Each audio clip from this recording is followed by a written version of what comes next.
What's going on, guys? My name's Martinio and welcome to my Football Manager 2019 series. We're going back to Billericay Rising, unfinished business. And the reason I decided to go with Billericay again, as the name suggests, I have unfinished business here, because if there are a few of you in my list of subscribers who are here for Football Manager, you'll know that last season I decided to go with Billericay Town. However, at the time I had my old PC, and shortly into the series it was really starting to labour, really starting to struggle to get the videos to the quality I would like. So I decided to build a new PC. As a lot of you will know, you may have seen my PC build series, and that took an absolute age. It just took so long with faulty parts, general teething problems and so on and so forth, and also trying to get content out at the same time and having a small area with which to work on. It wasn't ideal, but by the time I got it finished, there was the intention of coming back to this, but I decided it was like I was trying to find time to do it. But I toyed with the idea of doing other teams, but I really wanted to come back to do Billericay because it was a series I was really enjoying, and I really do want to see how far I can take this team. So this is the first episode. There won't be any games in this one. What we're going to do is we're going to reacquaint ourselves with Billericay Town. We're going to take a look at some of the history. We're going to take a look at the squad, the finances, the staff, the fixtures, and so on and so forth, and just get ourselves up to speed and ready to go for a very, very long and hopefully successful series with this football team. So what we're going to do first of all is we're going to take a look at the club. We're going to take a look at the history, the rivals, what they've won, and so on and so forth, and see what they're all about. So let's jump into it.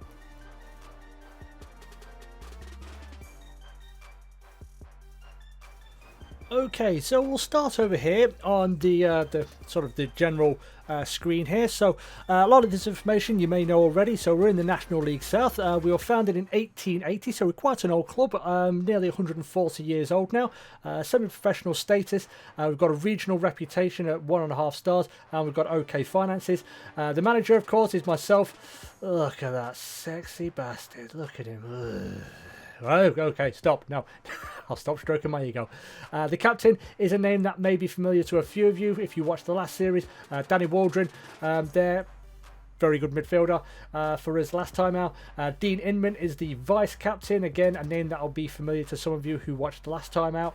And Callum Kennedy is our key player. We'll look at the players a little bit more in depth in a few moments time. We've got the kits here. Blue away, red, blue home, red away. The stadium is the AGP Arena. Now when you start the game it is actually showing up as New Lodge, but I decided to change that just to make it a little bit more realistic, I suppose. 5,000 capacity. The surface is grass. We've got average stadium condition, and 105 meters by 68 meters is the pitch dimensions, but that is subject to change because I haven't had the option to change it from the groundsman yet. Also, apologies if you can hear a lot of fireworks in the background, a lot of crash, bang, wallop, snap, crackle, pop and whatnot. It is actually the 7th today, and everything's kicking off with Diwali, I think it's the Hindu festival of light. Correct me if I'm wrong in the comments, but very large sort of Hindu Sikh contingent in Leicester, so it's a pretty big thing over here, so apologies if you can hear that in the background. So looking at some of the other stuff in terms of our rivalries, Canvey Island, Chelmsford City, a team that we are actually in the same division of, so we will have a bit of a rivalry there, a couple of good matches. Hornchurch, there are our fierce rivals. We've also got Grays Athletic, Haybridge and Braintree. No derbies to speak of yet, but hopefully that will develop as we go on.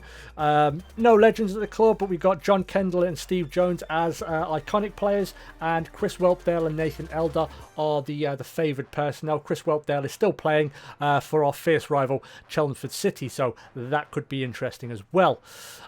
In terms of the facilities, as we've kind of touched on, it's a 5,000 capacity stadium with 2,000 of those being seated. It's grass, there's no undersoil heating. We've got basic corporate facilities, basic training facilities. However, in real life they are actually planning to build a new training ground behind the stadium as well, so maybe that comes into play a little bit further down the line, so they look to implement hopefully in the game, or if the finances allow, I'll try and get it implemented with the board. We've got no data analysis facilities at present. Poor youth facilities with a 0 youth rating. level there, and it's got fairly basic youth coaching and limited youth recruitment as well, so I wouldn't expect any incredible regens to be coming through anytime soon. In terms of the history, in terms of what we've won, we've got fairly small trophy cabinet as things stand. We've got 2 Ryman League Premier Division trophies in there, one from 2012 and one from last season, the 2017-2018 season. We've also got runners-up in there in 2005.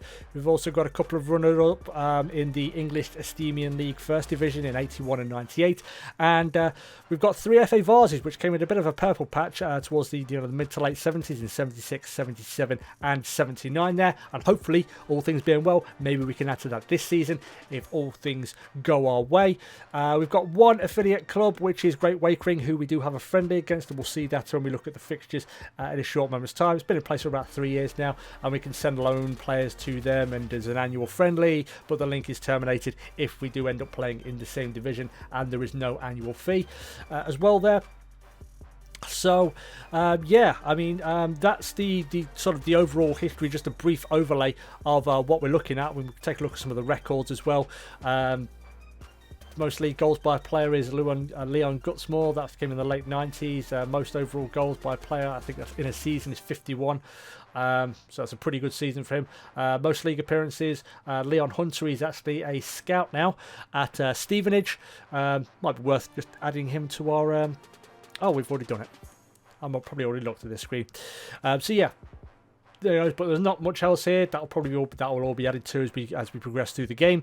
Few other bits and bobs here. You can look at the records and pause it at your leisure. 110 league goals is the most we've scored, and that came last season. A lot of these records came from last season. Most points in a season. Most wins in a season as well, and so on. The highest attendance we've ever had is 3,500. That came against West Ham in 1977. Our biggest defeat was against Stansted, biggest win, against Stansted, 11-0 in 1976, and our biggest defeat came against our fierce rivals Chelmsford City. Maybe why we have a fierce rivalry with them. 3-10, so a bit of a goal fest there, and that came in 1993 in the Southern League Cup. Highest transfer fee paid was for one of our current players, Dean Enman, 27,500 from Maidenhead United, and the highest fee we've received is 22,500 for Steve Jones, who is one of our icons, to West Ham in 1992. So yeah, so what we're going to do now is we're going to take a look at the squad to see what we've got to work with for the coming season.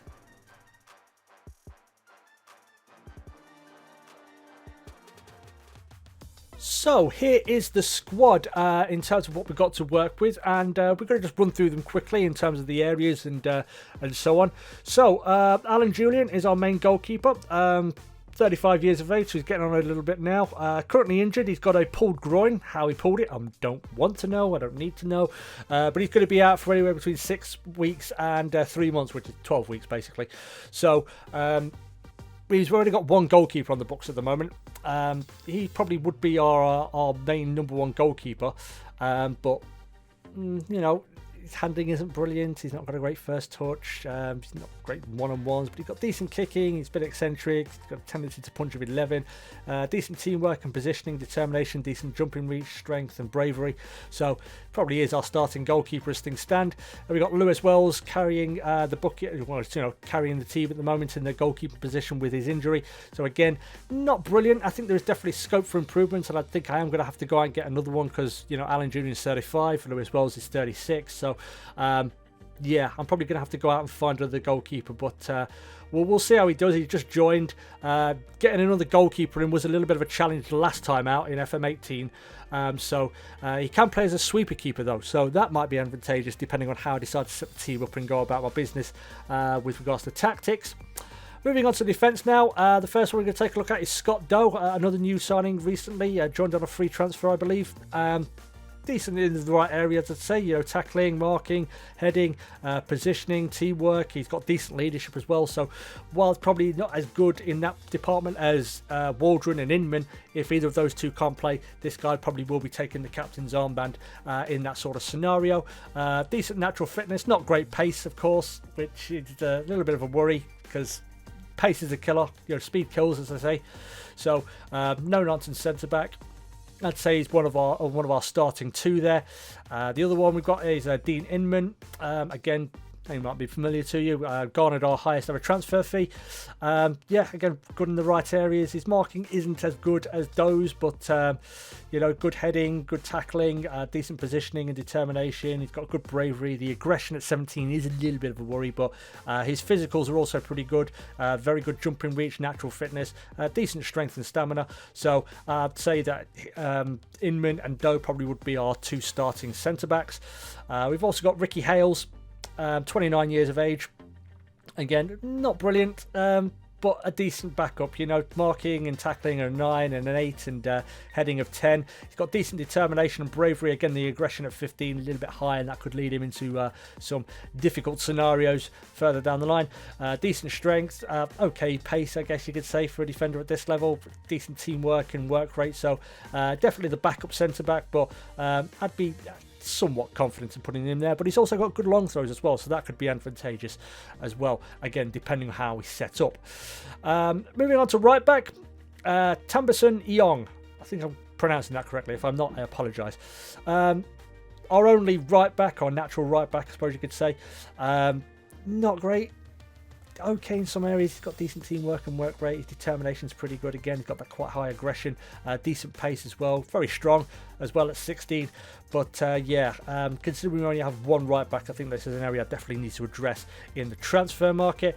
Then we've got Jake Howells, who can play left back, but is more of a left midfielder. So you can probably see there, yeah, I think he could play left back in a pinch. You know, it's not brilliant defensively in some of those defensive traits, but it could work out. It could be worth retraining as a you know, sort of an attacking fullback. You know, decent in certain areas. His crossing is pretty good. His dribbling's okay. You know, decent natural fitness and stamina. Determination's all right. So yeah, a decent option there for left back. But the main one is going to be Callum Kennedy. As you can see, he joined from AFC Wimbledon on what I think was a free transfer, and he just looks very, very good. You know, all in the right areas. He's got decent crossing, a decent corner taker as well. He can take free kicks also, which again will be to our advantage. I'd say probably one of, if not the best fullback in this division at this point. So that's definitely someone to look out for, and will definitely be our starting left back, but I will be looking to try and get another one in just to back him up. Yeah, but moving on to the midfield, we'll start with a name that will probably be familiar to a lot of you, Jamie O'Hara, formerly of Wolves and of Spurs as well, I believe. Without doubt, our best midfielder and probably our best overall player at the club. Not a standout in any particular area. You know, you've got a lot of 12s and 13s there. Not brilliant physicals either, but a deep line playmaker. I think he's just he'll tear up this division. So I think he's probably like I said, our best player on any given day overall. Next up is the captain, Danny Waldron. Again, pretty good. Great leadership and determination, decent physicals, you know, decent strength and good natural fitness, which he's definitely going to need to play that centre midfield role. His passing's all right. He's a very good penalty taker. He's got decent long shots as well. Good teamwork and work rate. So yeah, I'd say Danny Waldron and Jamie O'Hara probably be our starting centre midfielders. We've also got Sam Deering, who at a pinch I think could play there. More of a you know, a winger, I'd say. Can play that attacking centre midfield role as well, which would be, you know, pretty good and to our advantage. But I think I don't know if I'm going to be using the attacking centre midfielder role. I don't know yet. I might look to get another one in who may be a little bit better. But he's got decent crossing, and he's got a good first touch, good technique. You know, very, very good work rate as well. Lacks a little bit on the pace side, but I think he could work out as a decent, you know, like advanced playmaker in the centre midfield role. So it might be, you know, I might try and retrain him there. We've also got Alfie Potter, who is a right midfielder by trade, playing the winger role. Decent all round, I'd say. Good pace, good dribbling, decent crossing, got okay amount of flair. You know, his off the ball movement's pretty good. Good teamwork, work rate. So he's probably going to be one of our better options for that right midfield role. We've got Connor Hunt, who is on loan, or is available for loan, sorry. 21 years of age, so there's a little bit of a scope there for improvement potentially. He is a left midfielder by trade, but he can also play in that the attacking left midfielder role or the centre midfield role. Attacking centre midfield. Decent pace, The other areas are not so good. Okay technique and acceleration, so he's got decent physicals, but he is available for loan. So if I can find someone to farm him out to, that might help his development a little bit. But at the moment, we're not over encumbered with natural left footers for the left hand side. So I think he probably will get a bit of game time for us, at the very least in pre-season. Then we've got Ricky Modeste. Again, a name that might be familiar to a few of you. Can play on the right or the left, and he can play up top as well. I'd probably see him more of as a right winger. That's his preferred role and his preferred position.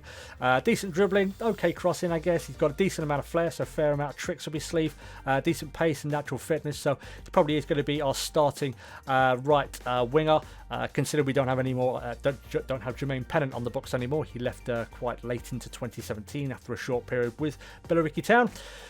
Then we've also got, I'm assuming that's Callum, just a different spelling of Callum, or Callum, Geraldo Martin. Pretty good. Good pace and natural fitness, decent dribbling. Crossing could be a little bit better, but again, he prefers to play. He's a right footer playing on the left, so he can play that inside forward role, which I'm not particularly fond of. I don't like putting right footers on the left and left footers on the right, so might try and retrade him to play on the right hand side, or just boost the stats to get into that particular position. Actually is a full international for Antigua and Barbados, 15 caps and 3 goals, so that's pretty good. And he's 25 years of age, so one of the younger ones in the squad, I'd say. And now we move on to the forwards. We've got Jake Robinson, a name that should be familiar to quite a few of you. Absolutely tore it up last season in the Isthmian Premier League. I think he got 34 goals in the league and 57 all told, so just absolute proper FM numbers, I suppose you could say. So he's got good finishing, decent long shots, off the ball movement's pretty good, good teamwork and work rate, but kind of average everywhere else. Not great pace or natural fit, a natural fitness and so on and so forth. So a good option, I'd say. He probably definitely is in for a shout at the starting striker role, either on his own or as forming, as a front two.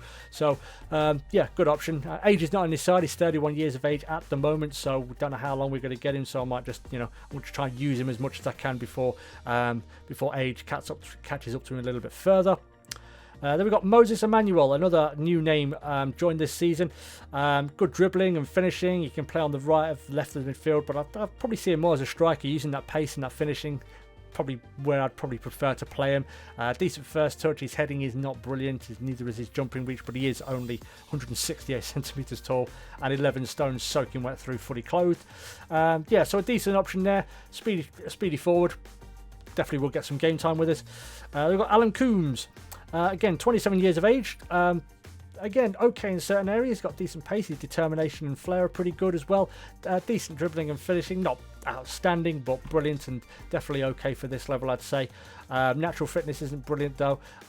Decent header of the ball also. So he's placing that pressing forward role in the defend duty. So that's pretty good. And then we move on to our target men. Adam Cunnington, huge guy, 191 centimetres, but I think about 6'4" or something like that, maybe more, 6'5". Target man naturally. Brilliant heading, brilliant jumping reach, very strong. Not great finishing overall, but I'd say he's a pretty decent player, and he's also a good penalty taker as well, so that will serve him in good stead as well. And the last one is Ross Lafayette, another new signing for this season, 32 years of age. Again, he plays in that target man role. I think he's a bit better than Cunnington. He's got better pace. I think his physicals are a little bit better overall. Decent finishing, very good heading ability, good determination, teamwork and work rate. So if we're in a situation where potentially we're having to chase a game, it'll either be sort of Lafayette or Cunnington coming on and just start hoofing the balls route one and see if we can factor off, get something out of there. So pretty good option to have off the bench, I'd say there. So yeah, there's the squad. Take a look at the other 23s. Not a whole lot in there. We've got Geordie Mongoy, who's on loan at East Grinstead. Okay option as a striker. I think he could be pretty good, but we'll leave him on loan there. We're not going to recall him. I don't think we can, but we're not going to at the moment. We've got Joe Kizzy as a defender. Not brilliant. Probably the reason why he's down. He's only 22 years of old, so 22 years of age. So I might try and farm him out to someone on loan to get him a bit of game time. We've got Ben Gearing, who is out on loan at Truro City, who we're going to be facing in one of our early games of the season, but we'll take a look at that in a moment. Again, he plays as a central defender.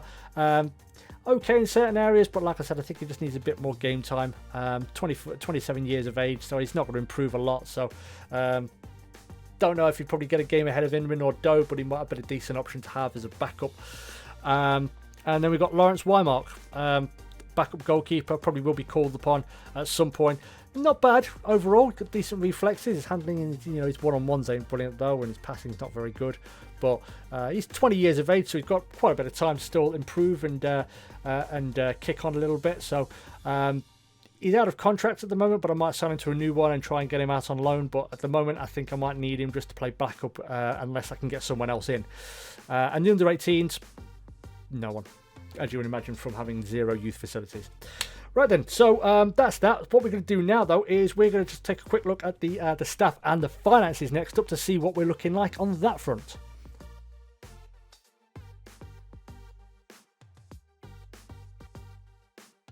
So, as you can see, just here's a brief overview of what we've got available. So, obviously, we've got Glenn Tamplin, who is the owner of the club. Fair amount's been said about him over the course, over various different areas and so on and so forth. But he's poured a lot of money into it. Been very passionate about the club. He was the manager, the first team manager for a little while, well, for most of last season, I'd say. So got him promoted. So he's pretty good as a manager, I'd say. We've also got Daniel Groves, who acts as the chairman. We've got ourselves as the manager. We've got Stuart Maynard as the assistant manager, Neil Grove as the fitness coach, Danny Hazel as the general coach, and we've got the physio, Kevin Head. But if we take a look at the overview, as you can see, that's pretty much it, because we do need to add some staff. We've got a little bit of scope to bring in staff for coaching. We definitely need a goalkeeper coach. We don't have any of them at the moment. We definitely need some recruitment staff because we've got none at the moment, and that is worrying because there are, as I've said, some areas where we do need to strengthen and bring players in. So yeah, we need to go and get some scouts, and we need to get them sharpish. Also, I could probably do with a couple, maybe another physio, a chief physio, potentially maybe a sports scientist would be helpful to have in there. So yeah, I mean, I do have some players on, staff on the shortlist at the moment, but scouts have been pretty hard to come by. So we've got Leon Hunter, who I'm probably going to maybe be a tentative offer for. He's obviously familiar with the club, having made 190 appearances. But yeah, we'll see what's going to happen on that front. But yeah, so there's still plenty of scope to improve, and we're going to have to get some improvements done there. But what we're going to do now is we're going to jump over and we're going to take a look at the finances.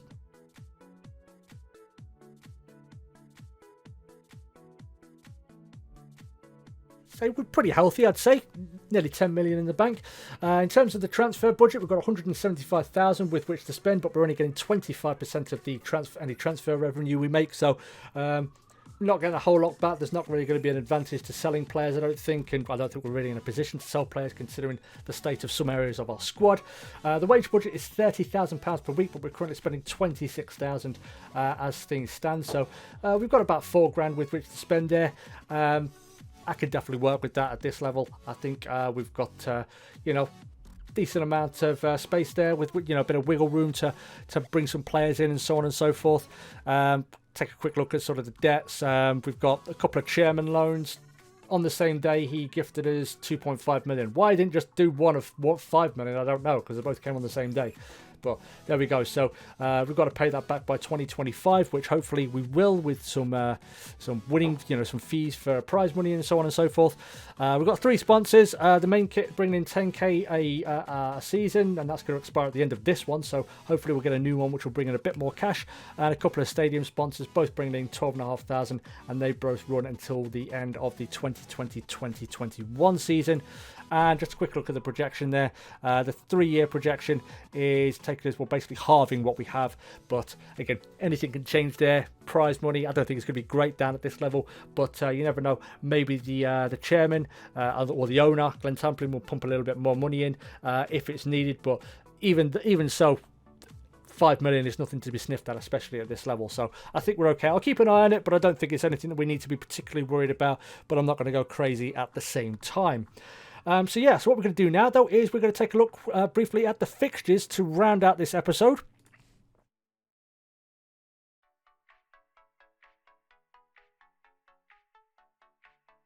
And as you can see, we've got 5 friendlies lined up. The first one being against Boreham Wood. And then we've got Sittingbourne, followed by Evesham, Great Wakering, which is one of our only affiliate club. And then Southampton under-23s. However, Southampton under-23s may be cancelled because it's only 3 days before our first league fixture of the season. And I normally like to have about a week before we get into, the full fixtures, just to give the lads a chance to rest up and get ready, and just a bit of extra time after going through pre-season games just to work on tactics and so on. So we started with Truro City. There's a few clubs here that you may be familiar with and be aware of. Wealdstone Raider. There you go. You got no fans? If you want some, I'll get it to you. Yeah. I wonder what he's doing right now. Who knows? Another one, Woking. That pops out for me because that's where McLaren Formula 1 team are based. Huge Formula 1 fan, as a lot of you will know. Don't know how their team is, but I suppose we'll find out in due course. Dulwich Hamlet, a name that was familiar from last season. They gave us a good run for our money, I believe, leading into the end of the season. Got promoted, of course. I think Kahuna, a fellow FM YouTuber, is doing Dulwich Hamlet again. So might be worth checking him out. And I will try and remember to leave a link in the description so you can go check out his series there. Torquay United, obviously, probably the most well-known team within this division, I'd say. They were in the Football League. They, had a bit, struggles. They've had struggles recently. Obviously, Helen Chamberlain, formerly of Soccer AM fame, is a big fan of Torquay United, if memory serves correctly. So that's a fairly big team there. Chelmsford City, one of our fierce rivals. We're going to be playing them twice in the space of like 5 days. Got them on Boxing Day and then New Year's Day. So don't know who did this fixture list, but they've made a bit of a meal of it there. Oxford City, the smaller of the 2 Oxford clubs, I suppose you could say. So it's going to be interesting. It's going to be an adventure. It's going to be fun just to figure out how we're going to stack up against this opposition. It's going to be a 42 game season, so quite a long one by all accounts. 1 automatic promotion place, which I hope we're going to be sitting in come the end of the season, and then the following 6 teams will go into the playoffs. That's basically it for this first episode. Welcome back to Billericay. So thank you everybody so much for watching, guys. Really looking forward to this series. Really excited for it. I hope you are too. The next episode will be up on Saturday, where we'll be taking in our first game of the season. But before that, we'll take a look at how we got on in pre-season, any team news, and also the big one, the transfer news, not only on players but on the staff as well. Like I said, guys, that is the end of today's episode. So thank you everybody so much for watching. If you did enjoy this, you would like to see more Football Manager 2019 and Billericay Rising content, then make sure you hit that like button and subscribe. Also, if you have any suggestions for staff, or more importantly players you think I could get at this level, then be sure to leave a comment down below. Always happy to hear from you and always happy to take your feedback on.